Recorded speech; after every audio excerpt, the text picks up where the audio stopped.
Okay, we are back with Lisa Waters Lane in the studio. She comes each week with your garden questions, just what are your neighbors talking about? And that's what this segment is for. Welcome, Lisa. Thank you. Always good to be here. You're looking at my hat, aren't you? Go Oh. Army. Go Army. So, wearing my hat in dedication to my son, who's a captain in the Army with the 1st Cavalry Division in where is that? Killeen, Texas? Fort Hood? Killeen, that's it. Fort Hood. Yeah. So we had a dedication on the courthouse square this week, rededicating the Veterans Memorial. That's on the, what side is that? North side of the courthouse. It's East a side, wherever side it is. Oh, okay. So, like, I'm trusting your directions. You don't even know which way is southeast. That is not true.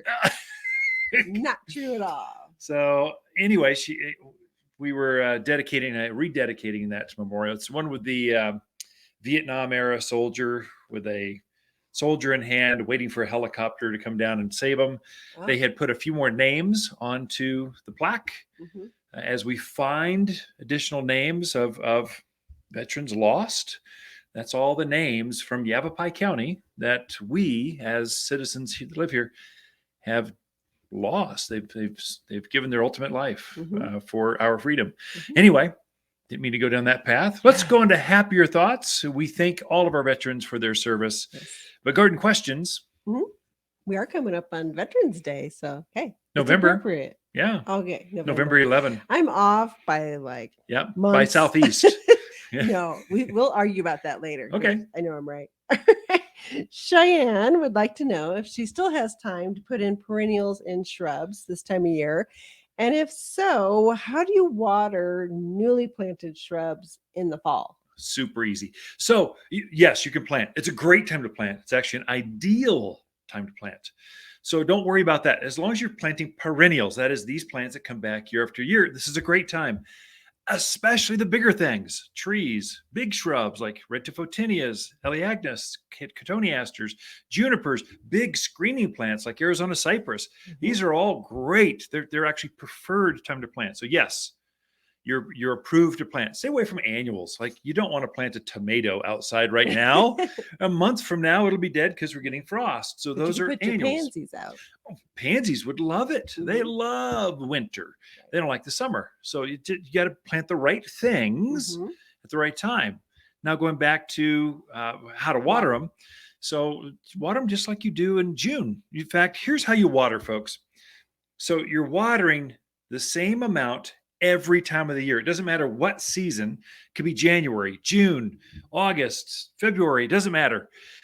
You got to figure out how much water you need to run or add to that plant to saturate the entire root ball. So that's going to be the same every time. So for our drip systems, we're running about an hour and a half to 2 hours, depending on what it is and where it is. And that's how long you have to water trees and shrubs to get that water down throughout the root structure. So if you're watering every day for 10 minutes, that is a absolute blunder. Don't do that.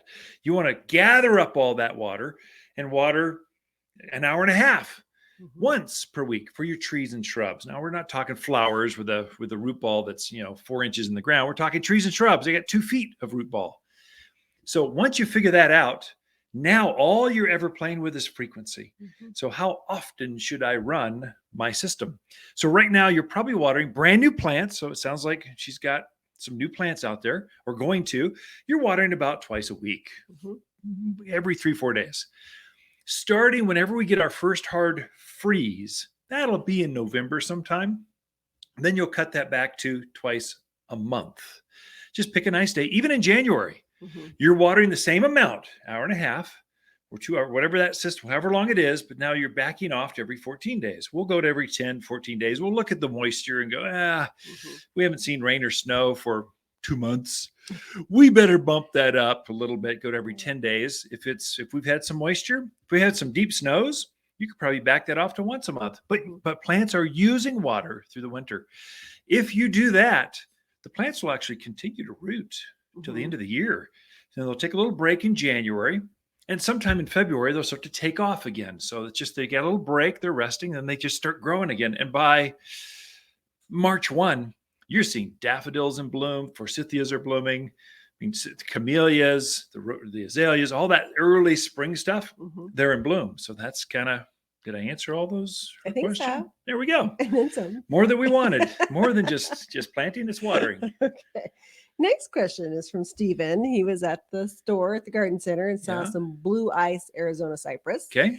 Wants to know what's the difference between the blue ice and the native, and is it still as hardy as the native? Oh, Arizona cypress, the name says it all. It's Arizona. It's made. It's one of us. It's made for here. It's fine. What happened is we're breeders. We're developing. You can breed plants like you breed puppy dogs. You can come up with labradoodles and cockerdoodles and all kinds of doodles. We do it with plants. And so you're cross-pollinating or grafting, or what you do to come up with new plants. And so Arizona cypress is a giant. It gets huge, 25, 30 feet if you let them go by 25. The Arizona, the ice variety is bluer, so we got a better color, more consistent silver color, and it's shorter. Beautiful. Now any yard can have an Arizona cypress, whereas normally only the big yards could have Arizona cypress. So great for screening plants. So the blue ice gets below 20 feet. So it's a good 10 feet shorter than its original cousin, but they are related and they're just as hardy. So don't worry about one's better than the other. They don't put on a berry like a juniper does. So, and they don't have the allergy things that junipers have. They put on a little tiny cone about the size, kind of smaller than a golf ball. Kind of cute.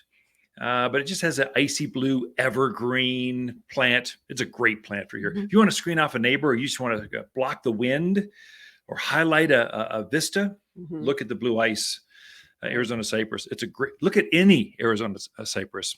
It's a good voice. We did get some, I think they call it chaparral Arizona cypress. Yeah, neat. And that one is like a sagey green color. Really pretty, and I could see it in front of maybe some pines or something dark green, and then putting the chaparral in front. It'd be really pretty contrast. So check those out. So many times we get you can get too much Arizona color, which is this blue, kind of blue muted. You don't have a lot of greens. I mean, even the junipers are kind of have a green blue hue. Pinyon pines, blue hue. Ponderosas are truly green, but all the green is way up there. So it doesn't help you with the design phase. So it's good to have some of those contrasting colors, the greens and the sagey colors really bring out the style of your yard. I agree. All right, next question. John has a large prickly pear patch in his yard. Okay. Which now is kind of, he's having some yellow out and almost turn black, and then those petals fall off. Wants to know what to do. So prickly pears love 2 years of drought, solid drought, never moisture, never rain, nothing but sunshine and heat. And so all of a sudden we've gone from that to almost record amounts of water, and your prickly pears, they're not happy. So they're getting overwatered is what's happening. So they were fine. They were creeping along the ground, the gardens. And then all of a sudden, probably in some real shallow soil, that's where they love. That's where they grow. That's what they're famous for. And then all of a sudden they're sitting in water. So what to do, pull out, once they turn black or yellow, there's no saving them. Just pick that pad off, throw it away. Or don't even add it to the compost pile, because the needle will be there later and you'll be using it and you'll get these needles in your gloves. Just throw it away. Or let your enemy's compost pile, add it to their compost pile. But for you, just clean it up. We're going to dry out here very shortly, and it will be bone dry, and those plants will recover and they'll start to root. For cacti, we don't really fertilize cacti very much, but I would give them some humic acid. It's a granular product we have here at the garden center. And I would sprinkle some of that on there, and encourages root growth. It helps the plant recover. That's what I would do for that one. Great questions this week. Wow. All right. So Ken and Lisa Lane, the Mountain Gardeners. We'll be right back after this.